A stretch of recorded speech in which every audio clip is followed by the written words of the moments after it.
I'm Graham, also known as GTFPV, and this is actually my first video talking to that behind the camera, whatever. As a result, please excuse my nervousness and broad Scottish accent. So, got a request from a member of the FPV community, hey it's Crits, asking to do an overview of the Omnibus F4 Pro and Caddx Turbo Micro F1 camera I have on my Diatone Spadger 150. Specifically, how my camera and VTX are set up. It's always nice to know someone's watching your videos, and I'll sort of feel duty bound to respond to this request as best I can. I'm far from a pro, but it's good to know I can help someone somewhere, maybe. We'll see. Anyway, so here's my little Spadger, splayed open for all to see. Does that sound kind of rude? Anyway. Also, excuse my awful soldering work, it's something I do need to practice. So, here's the Omnibus F4 that I run. It's powered directly from the battery. The ground pad is connected on the underside here. I've also got a feed going to 4-in-1 ESC tucked underneath here. Again, the ground's underneath, connected very similarly. I have a small capacitor on my power connection there to filter the power. Don't really know whether it's needed or not, but as you've probably seen from my videos, I do get a very good picture, so it's certainly not hurting it. I've also got an extra XT60 soldered on here. It can run two of the types of batteries I have. One has XT60, one has XT30, and rather than change out all the battery connectors to XT60, I thought I'll just solder a connector onto the quad. That'll probably change at some point, but for now it works for me and gives me more batteries to play with. I've also got the iBus connection here for the FS FlySky X6B.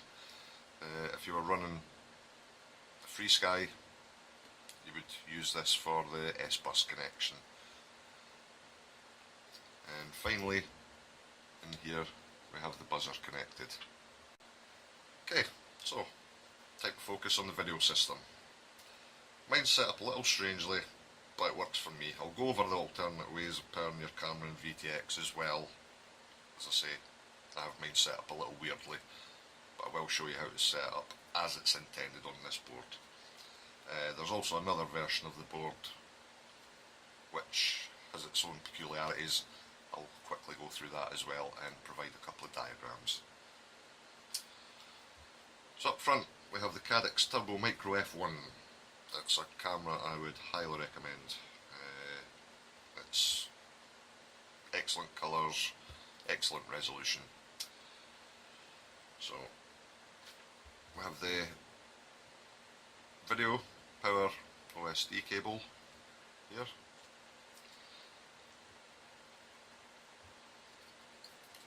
So OSD connection, wires are miles long, but hey ho, work with what you got. I may shorten that at some point. We'll only really be concentrating on the black, yellow and red wires. In the rear I have an Earsheen VTX 03, accepts an audio feed as well via the white wire. However, as the Caddx doesn't support audio, we can ignore this and we'll just concentrate on the black, red and yellow wires from the VTX again. So, on the flight controller, there's a bank of 6 connectors here. This is ground, voltage or RAM pins, which I'll explain a little more later, and your video in and video out. Video out is on the outside. Easy way to remember it. So I have the camera and VTX grounds connected here. They can be connected to either, both, or a completely different ground. this way seems to work fine for me. They say you should have your camera and VTX grounded to the same pad. I'm guessing these two are bridged anyway. Video in from the camera is fed in here, the pin on the inside of the board, and the video out is here. This will allow you to use the OSD on the F4. You'll notice that I'm not using the voltage or RAM pins as they're called. I have the camera and VTX connected actually both to the same 5 volt pin here on the end.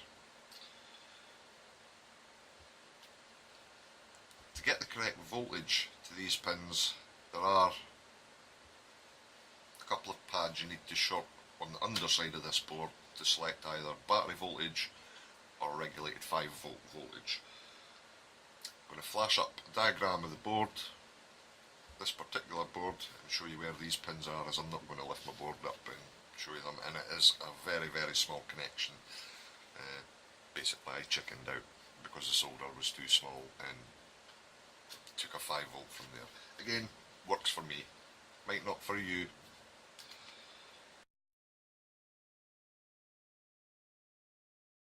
If you look at the diagram, the pads you need to short are circled. You either short the RAM and VCC or RAM and 5 volt pins to select which voltage you want coming to these pins. If you have the V5 version of the board, and if you look at this diagram, it's a slightly different way of doing it, but the pins to short are here.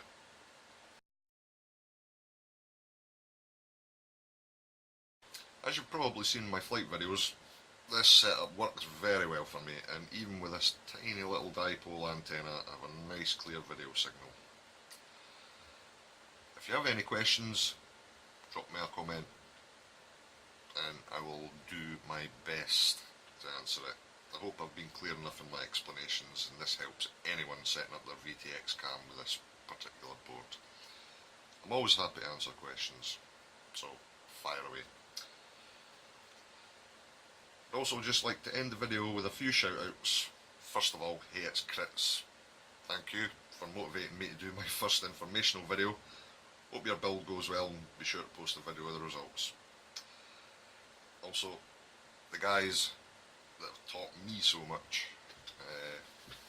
Again, I've only been in the hobby just over a year, and without these guys I would be nowhere. The local boys, local to me at least, at Fife FPV and FPV Scotland. Also Al Snedden at Cool Toys, our local hobby shop, or as local to me as it can get. Joshua Bardwell, if you haven't heard that name, he's the FPV know-it-all, and his informational videos are fantastic. You'll learn so much from him. Andy RC, one of the nicest guys in the hobby. Stu and the gang at UAV Futures, again, one of the nicest bunch of guys in the hobby. Rotor Riot, if you don't know about Rotor Riot, you've been hiding under a rock for years.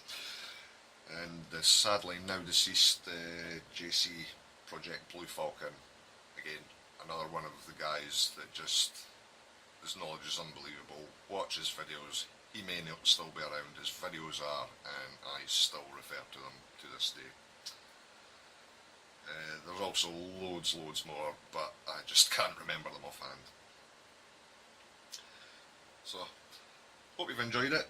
Maybe I'll do more of these type of videos in the future. Like, comment, subscribe if you thought it was useful and you would like to see more, or you've got a specific request about any of my gear or any setup issues I might be able to help with. I'm no pro, but I'll do my best. Thanks for watching, guys.